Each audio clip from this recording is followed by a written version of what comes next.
Today we are going to start future perfect continuous. तो आज start करने जा रहे हैं, हमारा लास्ट टेंस है। हमने 11 टेंसेस माशाल्लाह से कंप्लीट कर लिए और ये हमारा लास्ट टेंस है फ्यूचर परफेक्ट कंटीन्यूअस। तो आपको पता है जब भी हम कोई टेंस स्टार्ट करते हैं तो हम उसकी सबसे पहले फॉर्म ऑफ वर्ब और हेल्पिंग वर्ब को ध्यान में रखते हैं। तो फ्यूचर परफेक्ट कंटीन्यूअस टेंस को हम स्टार्ट करने जा रहे हैं और जो हेल्पिंग वर्ब है हमारे पास इस टेंस के लिए, तो देखिएगा हेल्पिंग वर्ब है हमारे पास शैल, हैव, बीन और उसके बाद है will, have, be and after that form of verb को डिस्कस करते हैं हम। तो हमारे पास इसमें fourth form of verb use होती है। तो हमने परफेक्ट कंटीन्यूअस रिलेटेड पीछे भी बहुत सारे टेंस पढ़े हैं, मतलब प्रीवियस क्लासेस के अंदर। तो आपको पता ही होना चाहिए कि हम इसकी एक निशानी लगा सकते हैं कि हमारे पास जितने भी परफेक्ट कंटीन्यूअस रिलेटेड टेंस होते हैं उसमें हम वर्ब की फोर्थ फॉर्म को यूज करते हैं। ठीक है, वर्ब की कौन सी फॉर्म यूज करते हैं? फोर्थ को। आप इसे वर्ब प्लस वर्ब की फर्स्ट फॉर्म प्लस आईएनजी भी कह सकते हैं। तो कहने का मकसद कुछ यूं हुआ कि फ्यूचर परफेक्ट कंटीन्यूअस टेंस जो है हमारा, ये बहुत कम यूज होता है, क्योंकि अगर आप कोई बुक्स में भी अगर स्टडी करेंगे तो ये टेंस में बुक्स में भी मेंशन होता है this tense is not very common. ये टेंस बहुत ज्यादा कॉमन नहीं है। तो इसमें हम किस तरह से इस टेंस को देख सकते हैं? तो हमने सबसे पहले अभी हमने इसकी उर्दू आइडेंटिफिकेशन नहीं देखी, अभी हमने इसके फॉर्म ऑफ वर्ब और इसकी हेल्पिंग वर्ब को डिस्कस किया है। और अगर हम हेल्पिंग वर्ब की बात करें तो शैल हैव और शैल हैव बीन और विल हैव बीन इस टेंस के अंदर यूज होंगे। हम कौन सा टेंस कर रहे हैं? फ्यूचर परफेक्ट कंटीन्यूअस टेंस हम कर रहे हैं। और उसके बाद अगर हम फॉर्म ऑफ वर्ब की बात करें तो फॉर्म ऑफ वर्ब जो है वो इसके अंदर फोर्थ यूज होगी। उसके बाद इसकी डेफिनेशन को स्टडी करेंगे, फिर इसका कॉन्सेप्ट सीखेंगे और इसकी एग्जांपल्स करेंगे। तो चलिए स्टार्ट करते हैं। तो चलिए इसकी डेफिनेशन को स्टडी कर लेते हैं। Future perfect continuous tense used to describe an ongoing action that will continue up until a certain point in the future। कहने फ्यूचर परफेक्ट कंटीन्यूअस टेंस जो है वो इस्तेमाल किया जाता है ongoing एक्शन का मतलब जो चल रहे होते हैं, किसमें जो चल रहे होते हैं action, that will continue up, जो कंटिन्यू होते हैं, जो मुस्तकबिल पे कंटिन्यू होते हैं, लेकिन उसके बाद कह रहे हैं until a certain point in the future, और वो किसी खास वक्त तक फ्यूचर में कंटिन्यू होते हैं। देखिए आपको मैंने एक बात बताई भी है कि फ्यूचर परफेक्ट कंटीन्यूअस टेंस जो होते हैं ये कंटिन्यू भी रहते हैं और एक टाइम तक आके ये कंप्लीट भी हो जाते हैं। तो फ्यूचर परफेक्ट कंटीन्यूअस जो टेंस है हम इसे दो फेजेस में देखेंगे। एक तरह से तो आप ऐसे सेंटेंस जब बनाते हो कि वो सुबह से काम कर रही होगी, कल मैं सुबह से पढ़ रहा हूँ यार मेरा एग्जाम है, कल अगर छुट्टी है फॉर एग्जाम्पल तो बोलोगे कल हम शाम से क्रिकेट खेल रहे होंगे, कल मैं सुबह से बाजार में घूम रहा होऊंगा, कल वो 9 बजे से किताब पढ़ रहा होगा, कल हम ग्राउंड में सुबह 7 बजे से प्रैक्टिस कर रहे होंगे। ऐसा काम आप ये फ्यूचर में प्रेडिक्शन कर रहे हो, फ्यूचर में खुद से ही आप सोच रहे हो कि यार कल हम जो है वो ये काम कर रहे होंगे। ठीक है, तो मतलब फ्यूचर में ये काम कंटिन्यू होगा, और जो फ्यूचर में काम कंटिन्यू होगा और उसमें टाइम मेंशन भी किया हुआ होगा तो आप उसे कह सकते हो कि वो रिलेट कर रहा होगा फ्यूचर परफेक्ट कंटिन्यूअस से। एक फेज तो इसका ये था। उसके बाद अगर हम एक और बात करें, जैसे मेरे पास एक दूसरा फेज जो है वो इस तरह से आप इसके सेंटेंस भी क्रिएट कर सकते हो। I will have been teaching for 20 years next July. इसका मतलब ये है कि मैं जो अब जुलाई आएगा उस जुलाई तक 20 साल से टीचिंग मतलब मैं कर रहा हूं, और अब जो जुलाई आ रहा है मैं कर चुका हूं।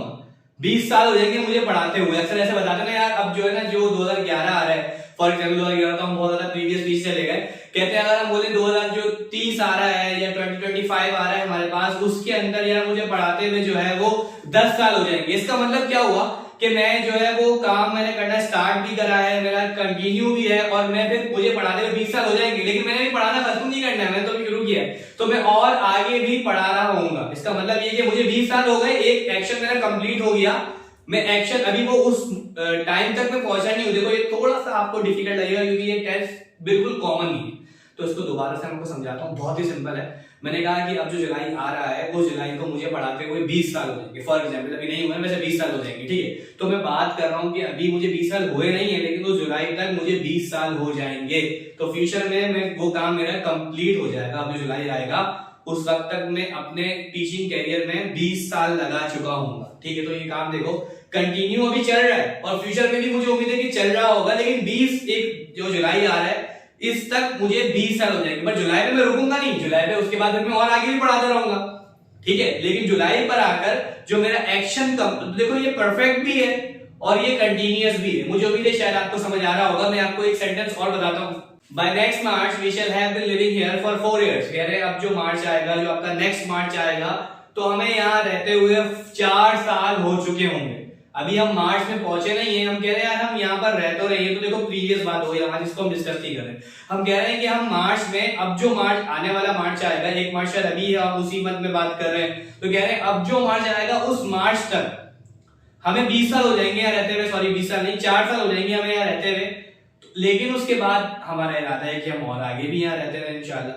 तो कहने का मकसद है कि ये फ्यूचर परफेक्ट टेस्ट को मैंने आपको एक फेज में डिस्कस करा, और दूसरा वाला फेज में आपको ये बता रहा हूँ कि देखिए मार्च तक मुझे एक एक्शन मेरे तकरीबन 4 साल मुकम्मल हो जाएंगे, लेकिन मार्च के बाद भी मैं उस जगह पे रहता रहूंगा। तो ऐसा एक्शन है ये जो कंप्लीशन को भी शो करता है, मतलब ये कंप्लीट भी हो जाता है कहीं ना कहीं, और फिर ये कंटिन्यू भी रहता है। जैसे देखो हमने माजी में पढ़ा था कि कोई काम माजी में शुरू हुआ, माजी में जारी रहा, और माजी में ही क्या हो गया, कंप्लीट हो गया। तो ये फ्यूचर थोड़ा सा चेंज है कि फ्यूचर में कोई काम जो है वो हम क्या कर रहे हैं, स्टार्ट कर रहे हैं, और एक वक्त तक आके हम ये प्रिडिक्ट कर रहे हैं कि यार ये काम इस टाइम तक इतना हो चुका होगा और उसके बाद आगे भी चल रहा होगा। तो ये काम कंप्लीट भी हो रहा है और ये काम कंटिन्यू भी है। तो इसे हम कहते हैं फ्यूचर परफेक्ट कंटिन्यूअस। मुझे उम्मीद है आपको समझ आ रहा होगा। तो चलिए कुछ इसकी एग्जाम्पल्स देख लेते हैं। फॉर एग्जाम्पल, ठीक है, The child have been playing. The child have been playing since morning. The child have not been playing since morning. बच्चा सुबह से खेल रहा होगा। बच्चा सुबह से खेल रहा होगा। बच्चा सुबह से नहीं खेल रहा होगा। क्या बच्चा सुबह से खेल रहा होगा? तो आपके पास ये है, the child have been playing since morning. The child, क्योंकि ये पॉइंट ऑफ टाइम है, आपको स्टार्टिंग पॉइंट दिया हुआ है, that's why we are using since.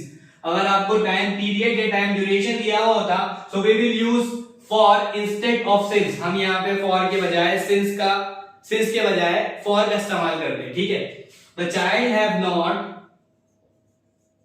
Been playing since morning.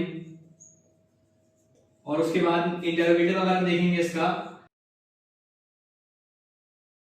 तो देखिएगा हमारे पास एक सेंटेंस और है, थोड़ा सा मुश्किल लगेगा आपको, लेकिन अगर दिमाग से समझेंगे तो इंशाल्लाह समझ में आएगा। हमारे पास है I will have been teaching for 20 years next July. उसका मतलब कहने का मकसद ये हुआ कि देखिए हमारे पास यहाँ 20 इयर्स भी आ रहा है और जुलाई भी आ रहा है। तो ये टेंस इस तरीके से है कि मैं जो है वो जुलाई में, मुझे मतलब मैं 20 साल से पढ़ा रहा हूँ नेक्स्ट जुलाई तक, मतलब अब जो जुलाई आएगा, ठीक है, उस जुलाई तक मुझे 20 साल हो जाएंगे। तो कहने का मकसद कुछ यूं हुआ कि ये मेरे एक्शन को कंप्लीट भी कर रहा है फ्यूचर के अंदर। अभी मुझे 20 साल हुए नहीं है, मुझे 20 साल हो जाएंगे, लेकिन कब होंगे, नेक्स्ट जुलाई में होंगे। तो मैं यहीं पर ही अभी हाल में ही बैठा हुआ फ्यूचर की प्रेडिक्शन अगर कर रहा हूं, सोच रहा हूं कि यार मुझे जुलाई में, अब जो कमिंग जुलाई आएगा, नेक्स्ट जुलाई का मतलब अभी वाला जुलाई नहीं, जो आने वाला जुलाई होगा उसमें मुझे 20 साल कंप्लीट हो जाएंगे। तो ये मेरा एक्शन देखो कंप्लीट भी हो रहा है और जुलाई के बाद मैं आगे भी पढ़ाता रहूंगा इंशाल्लाह। तो कहने का मकसद कुछ यूं हुआ कि कंप्लीट भी हो जाएगा और कंटिन्यू भी होगा। तो ये परफेक्ट कंटिन्यूअस से देखिए रिलेट कर रहा है, इसीलिए हम इसको फ्यूचर परफेक्ट कंटिन्यूअस कहते हैं। मैंने आपको थोड़ा डीपली समझाया है, मुझे उम्मीद है आपको समझ आया होगा इंशाल्लाह। अगर नहीं समझ आया तो आप वीडियो को दोबारा से रिवाइंड कीजिएगा और थोड़ा सा और कीजिएगा, इंशाल्लाह समझ आ जाएगा। तो इस टेंस का नेगेटिव देखिएगा, I will not have been, I will not have been.